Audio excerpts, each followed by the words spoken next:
Gonna bust in here.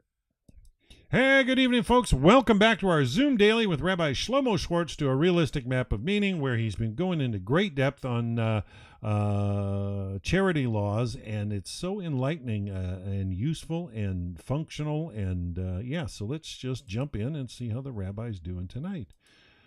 Shalom, Rabbi Schwartz. How are you tonight? We're going to turn the class over to you and hear more of the laws of charity. You got the wrong screen up. There you go. Okay. Hi, everybody. I was waiting for you to speak. Oh, okay. Yeah, I've got it set to speaker view, so until you speak, it doesn't come up. Okay, okay. I'm going to mute myself. All right. You've got it. Hope everybody's feeling very charitable tonight. Okay. We're up to, we've been doing, I think, paragraph 12 in the Rambam, and we're up to the Shulchan Aruch version, the successor to the Rambam, and I'm going to take off this ZD as my marker. I'll take that off, and we'll continue here. I'm just going to move this a little over here.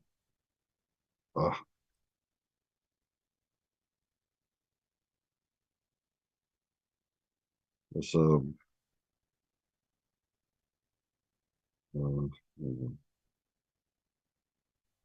there's a thing that's, there you go. Okay.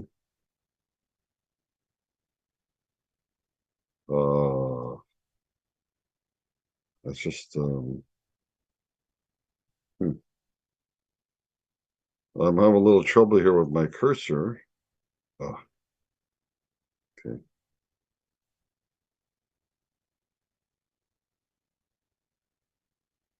There you go. Okay. 204003. And okay.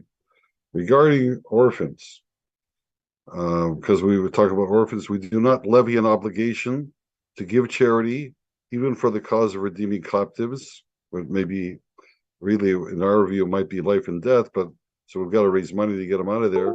But we don't go to the orphans. And even when the orphans have great wealth, unless the levy is for their benefit by establishing their good reputation. That was a repeat of the Rambam.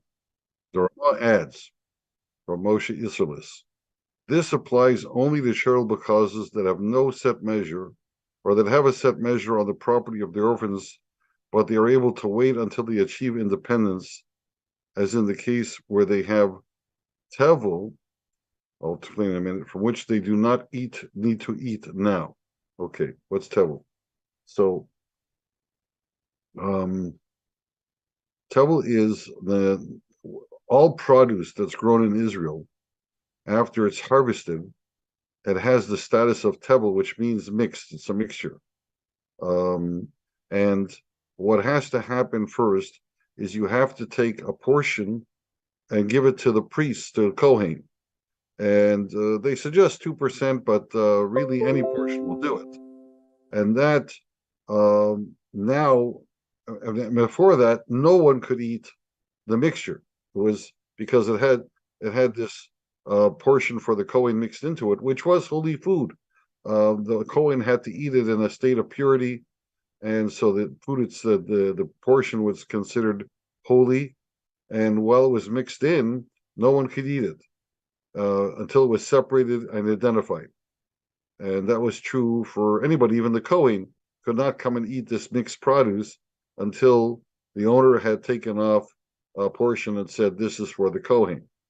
So then after that, then they took another tithe for the Levites, which was the majority of the tribe. And then they took another tithe for other purposes and so on. But those were just requirements.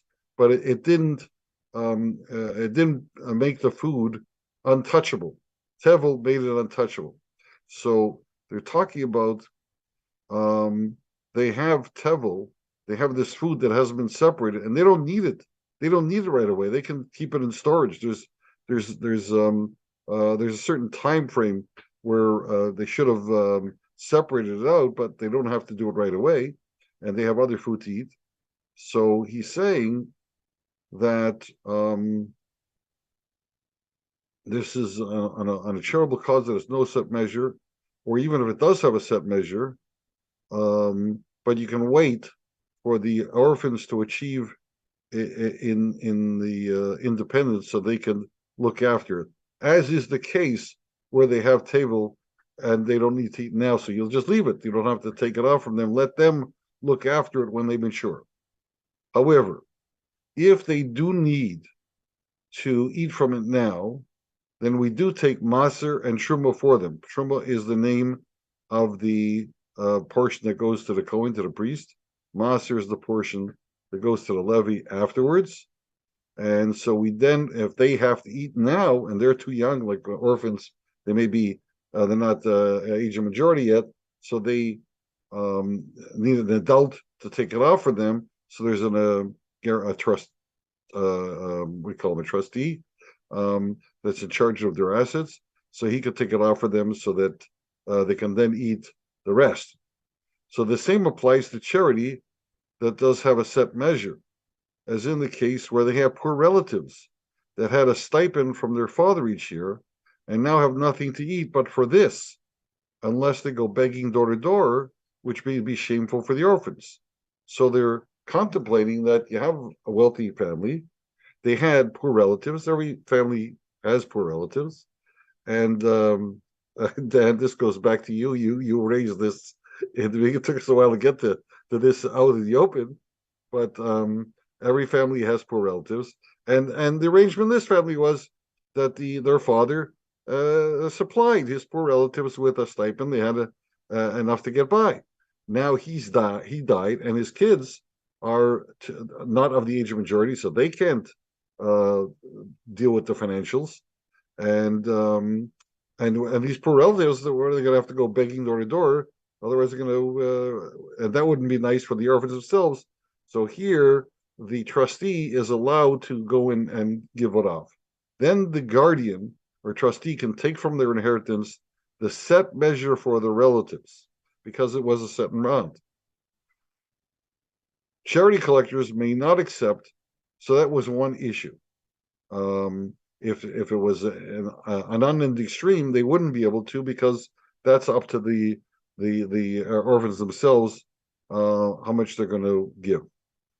Charity collectors may not accept from women, slaves, and minors unless it is a small donation, but not a large one, because that would be assumed as having been obtained through theft or robbery of others' property, because women, slaves, and minors didn't have their own property for the most part, except unless somebody gave them a gift, in which case it would be a small amount.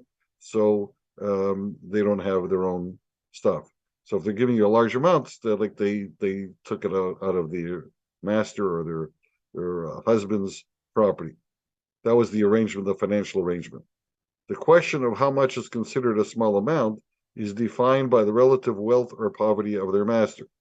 So then it'll vary, because if they work for a very wealthy guy and they give out $100, yeah, it could have been he gives them that to give out, or he pays them that well.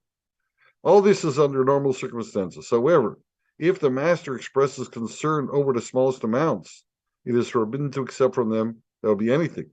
So if you know that the owner of the slave or the head of the household is very punctilious about the finances, very careful, he doesn't like to spend something he doesn't have to spend, so then you can't take from them, because it seems they don't have any permission to give out. Okay, in another paragraph, Shulchan Aruch says, if a woman hires a tutor for her son, and the master knows and remains silent, the husband knows and remains silent, then he is certainly in agreement with what she has done. However, if he immediately expresses concern, then her action has no validity, and the guy cannot expect to be paid, because it wasn't the owner that was agreeing to pay him. Ramah says, even if she does business from the house, he can void the action. So this was in a society where women had given up their rights to financial independence and relied on their husband. That was the really mostly the norm for most of human history. So in that case, that's the way it was done. Today would be a different story. And even in those days, when it was the norm, we do have stories about women who were wealthy independently and they operated independently. They had cases, but for the most part, not. And this was a new situation. Rambam never discussed this about a tutor for her son, or she's doing business from her house. So these are new wrinkles. So maybe you see society is developing. There's new situations that arise, and Shulchan Aruch addresses them. Another paragraph in Shulchan Aruch: a son who eats by his father and a servant who eats by his master may give a piece of bread to a pauper or to the son of his friend without the suspicion of robbery, for such is the custom of the heads of the house. So they're very careful not to steal anything. And so if you're eating by someone, you're a regular, you're dependent on his table. So it could be a son. In this case, it would be, in those days, it would have been even a son that's past the age of majority, like bar mitzvah, 13 years old, are considered independent, but he's still eating at home. So it's not his food, it's not his wealth, it's his father's, or a servant who's eating his owner's food. So their owner and the father, they mean that they should have some independence that he can give out. He's not going to be very strict about it. Yeah. Okay. Notes. Here's what I say. Having established in paragraph 10 the wide-ranging power of the community to collect from its members, Rambam now explains that orphans are exempt from those powers. The Shach Shach is one of the major commentaries on the side of the Shulchan Aruch. When they print the book of Shulchan Aruch for a long time now, they always include a number of commentaries that rose to great prominence and are considered necessary to consult. So they would print, see, not like I do it, where I have my comments afterwards, but here on this page, only the middle block would be the major text, and then there'd be another block of text in smaller print on the side, on the right, and on the left, on the major commentaries. So Shach is one of these guys on the side. So him commenting on 248.03 explains that the reason for this is because they are minors and are therefore exempt from all mitzvahs. So they don't have to worry, it's not their problem. They're exempt from mitzvahs. So according to this approach, the entire paragraph is actually presenting the rules regarding charitable donations for minors. The first half of the paragraph explains, I got to put an L in there, that donations cannot be taken from minors without their active consent, while the second half cautions us to be certain that any donation offered by minors is taken from money which is theirs to give. Right. Since minors usually do not own money because what they earn or find accrues to their father, the first half of the paragraph uses the case of orphans as the most likely context in which this rule would apply, because otherwise you'd have to go back to the parent. In the second part of the paragraph, women and slaves are mentioned alongside minors, since they too do not usually possess their own money from which they may honestly tithe. Therefore, we may accept small gifts from minors, women, and slaves because we assume they have standing authorization from their master. However, we may not accept a large gift without the master's specific approval because that would be a receipt of stolen goods. So I'm explaining the background, which I kind of talked about as we were going. Note D, when the redemption of captives is a case of life and death, which can only be resolved by employing the funds of the orphans, then their exemption is probably overridden, just as all other laws are overridden in such cases. And that's what I wrote way back when, and today I'm not so sure that would be the case. The question is, can you steal from someone in order to save somebody else's life? That would be basically what the scenario is. You've got to steal from one party in order to save somebody else's life. So I think the certainly if you're prepared to pay it back, you can do it. Because in other words, you're borrowing it, so to speak, forced borrowing. But if you're never going to be able to pay it back, are you allowed to do that? Sounds like you should be, but I'm not sure. I have to think about that. Actually, again, God's running the world. A situation arises. There's rules. Do I have the right? I know that I can't kill anybody else in order to save somebody. Like I know I can't do that. Can I steal the money? Probably, but I'm not prepared to say for sure. Paragraph 13. The needs of a poor person who is a relative of yours should be addressed before those of all others, those of the poor of his household before those of the poor of his city. So, in other words, the extended family come before the poor in your city, and those of the poor of his city before those of the poor of another city. This is derived from the verse, to your brother, to your poor, and to the impoverished of your land. So they interpret there's a hierarchy here. Your brother's kinsmen, kinsfolk, your poor, so that's people that are close to you, and of your land, well, that would be distant, but they're still part of your community. That's Rambam. He gets it from Bava Metzia, one of the Talmudic sources we've looked at before. Others refer this statement of Rabbi Huna, the teaching to teaching which Rabbi Joseph learned. If thou lend money to any of my people that is poor by thee, that if thou lend. This teaches if the choice lies between my people and a heathen, my people has preference. The poor or the rich, the poor takes precedence. The poor relatives and the general poor of thy town, thy poor comes first. I'll put a comma in there.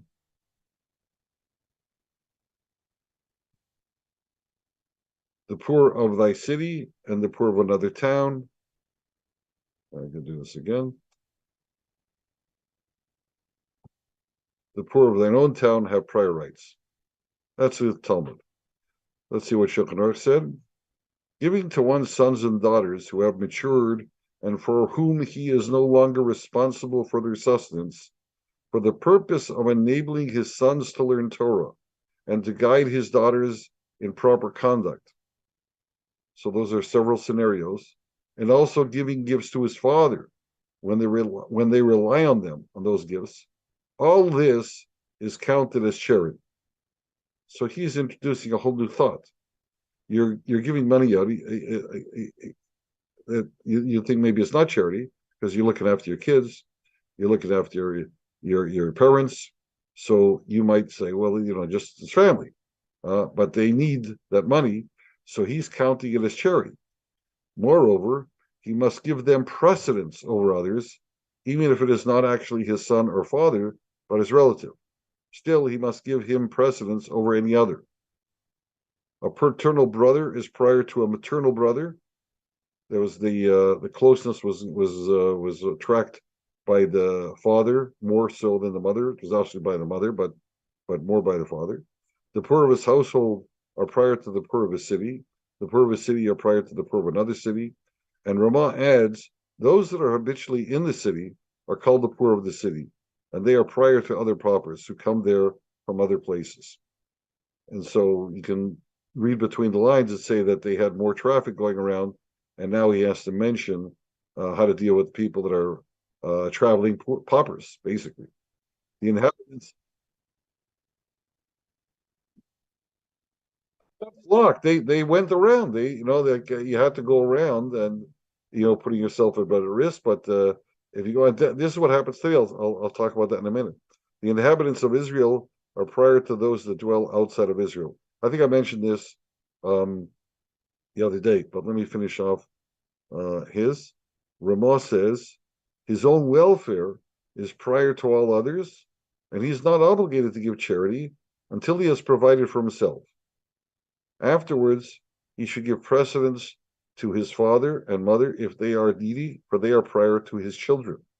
Next are his children, and they are prior to his brother, who are prior to his other relatives. Relatives are prior to his neighbors are prior to the people of a city, and the people of a city are prior to those in another city. The same rules apply if any were captives and require redemption. In other words, you have a number of people that were captured, and they're taking a collection to redeem them, and there's more than a collection going on. To where do you contribute? If there's someone whom you're closer to, that's where you contribute.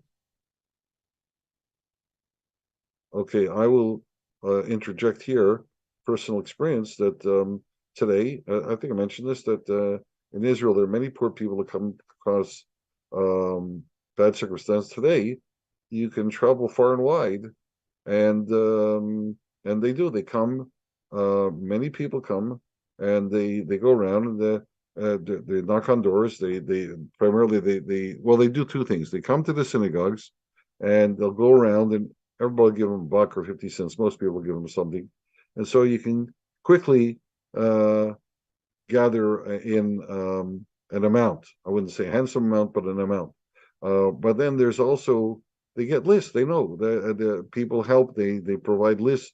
Here are people that are willing to help, and they go knocking on the door. There's certain times some people post hours. They and because otherwise they have no life. And they come at those hours, and they'll be greeted, and they'll be listened to, and they'll be given a gift. Not everybody, but there are many people that conduct themselves. Matter of fact, now I'm speaking about, I have to tell you about one place. Many years ago, I helped some guys, some deaf guys, people who are hard of hearing. They started a school for the hard of hearing. And I helped them write up their the proposal and so on. And then I sort of became their fundraiser for a little while until they get their feet grounded. And I went around with them, and so it happened that the head of the school, who was deaf, his wife, who was also deaf, his wife was also deaf. Her best friend was married to a very wealthy fellow. And his father was very wealthy, extremely wealthy. So we got an audience to go see this guy, and he gave generously. But I got to tell you, this guy was phenomenal. He would not post hours. He greeted everybody up to a certain hour at night. Anybody knocked his doors, he was there. He opened it. We sat with him for a half an hour. Inside that half an hour, explaining what we were doing, and it was like a totally new idea. And so he wanted to hear about it and how it's going to work and so on. And the half hour that we sat there, there's every 5 minutes, there was a phone ring or a guy knocking the door. He'd get up, he'd go to the door, he'd write a check at the door, and he'd come back to us. It's unbelievable. And he gave mounds of money. And he God treated him well. He kept making a lot of money. So really, and when the people find out about it, so they go around. So you get a wave of people coming, and as long as it's really a real need, so you don't turn them away. So let me ask a question, Rabbi. Yeah, sure. Is I haven't got any money. Right. Is it wrong for me not to ask? Because I don't ask anything from anybody. No, it's correct for you not to ask. If you can, we're going to read, that'll be coming up later. Okay. Rambam says, you should do whatever you can to avoid taking charity. It's your dignity, and that's how you preserve your dignity, and so on. There's no mitzvah to take charity. The mitzvah is to give charity. So if you have and you can share, so then there's rules for how to give. But there's no mitzvah to take charity. There's a mitzvah to be on your own. It's a good question.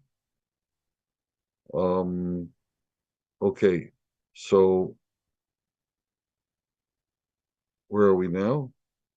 Yeah, so the Ramah had to inject. I don't recall Rambam saying this, but Ramah had to interject that your own welfare is first, and so you're not obligated to give charity until he's provided for himself. So I had my rabbi's nephew, who was He had a large family of 10, 11 kids, and he wasn't making a lot of money. He was a wonderful scholar, but they don't pay a lot for scholars. So he had an income, but he couldn't, have to send his kids to a Jewish school. It's like he said he can't give charity. He's considers himself, like this case, he's unable to give charity because he has to look after his own needs, and so he did. He looked after the other needs, and that's life. That's what God gave him, and so if he had money, he would have given charity. So actually, his father-in-law had been a wealthy guy, but he had long gone, and now there was just the well was dry. Okay, so next one, 251. We force a father to feed his son who is needy. You don't go in and force him. You got to look after your own family. Even if he is an adult, we force him more than the other well-to-do of this city. Even if I think the son is an adult, we force him, the father, more than the other well-to-do of the city to support his son. And Ramah says the same applies for other relatives. So you can have this, and I know a case like this where there's family argument. Father doesn't agree with what the son's doing. The son has chosen a life. Father doesn't agree, will not support him. Well, when we are in power, when you're living in a community that has self-governing and has a council that has some powers, then they would collect for you, and they would force you, and that happens. 252, a father is obligated to redeem his son if he has resources, and the son does not. If the son does not have resources, so the father that's his closest relative, so he has to pitch in. Ramah says the same applies to each relative in turn, for it is not acceptable that one should enrich himself while foisting his relatives on the community. So if it's your relatives that are captured or in need, you gotta, step up to the plate. If someone redeems his colleague from captivity, he is obligated to repay him if he has the resources. The guy that was captured, he's got to go give the money back, and cannot claim that he has chased a lion from his friend's property. So this is this is a famous case. I may talk about it in the notes, but where you chased a lion. I'm not sure how to. I got to look that up.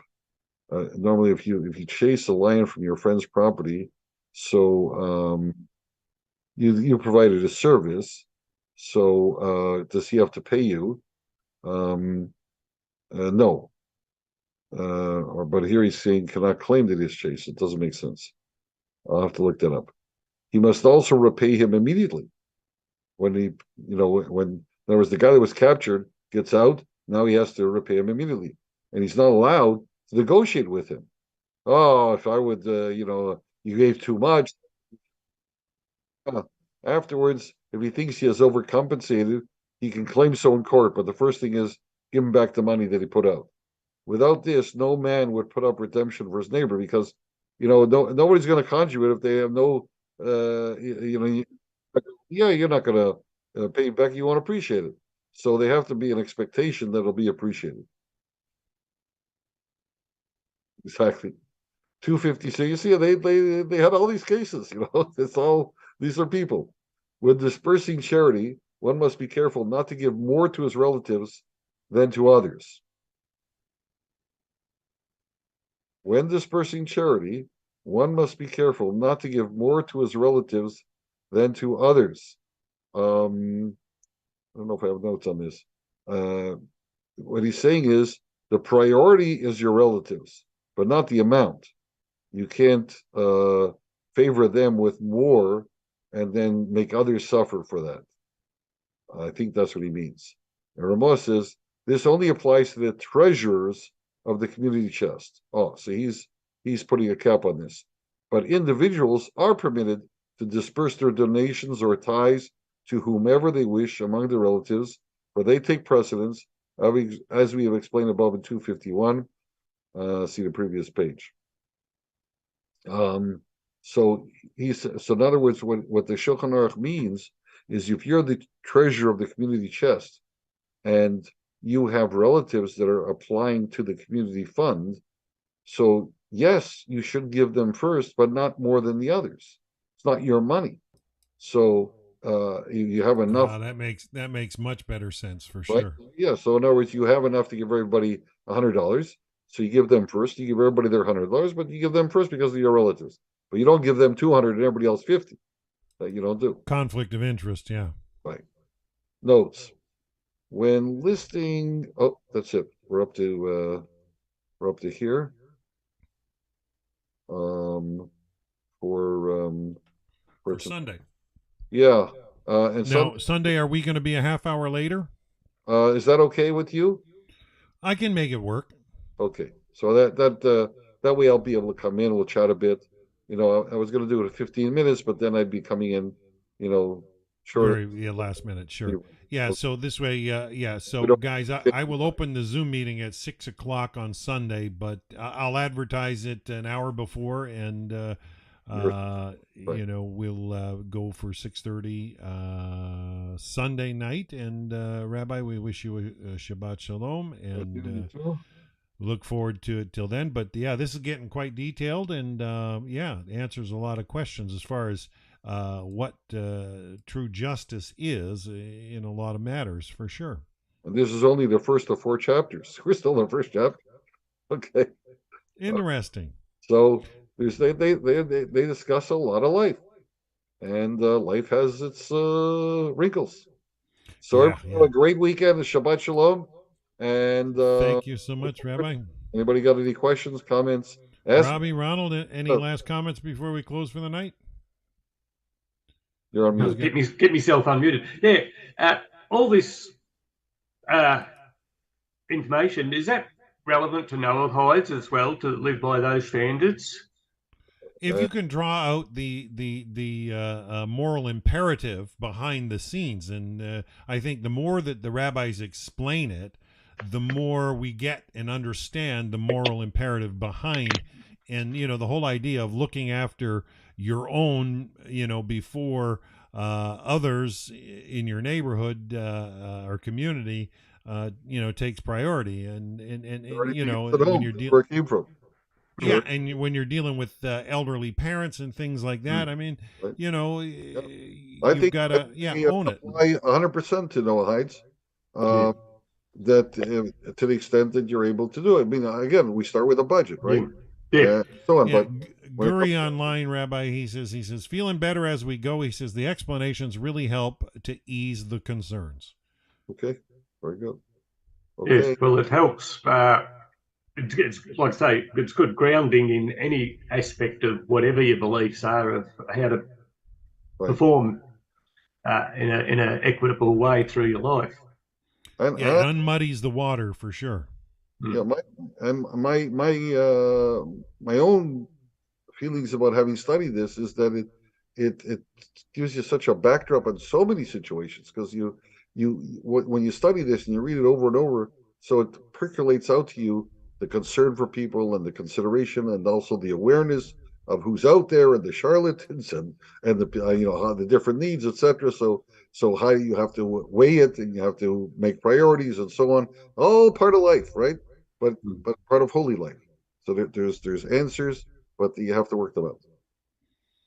I think it adds order to chaos for sure, but more than that, I think it expresses what is fair, and often life is not fair, and well, that's because people are just doing whatever's right in their own eyes, and if people would just truly grasp the moral imperative behind it, Ronald, I think you'd see a lot more fairness in the world, and a lot more kindness, and make the world a better place for sure. So Rabbi, thank you so much. This is getting very interesting, and we'll see you Sunday night at 9:30 Eastern, 6:30 p.m. Pacific. So that's a half hour later than we have been, and that's because of when sun sets in the rabbi's duties. So we'll see you then. Until then, have a wonderful, wonderful Shabbat Shalom for everybody.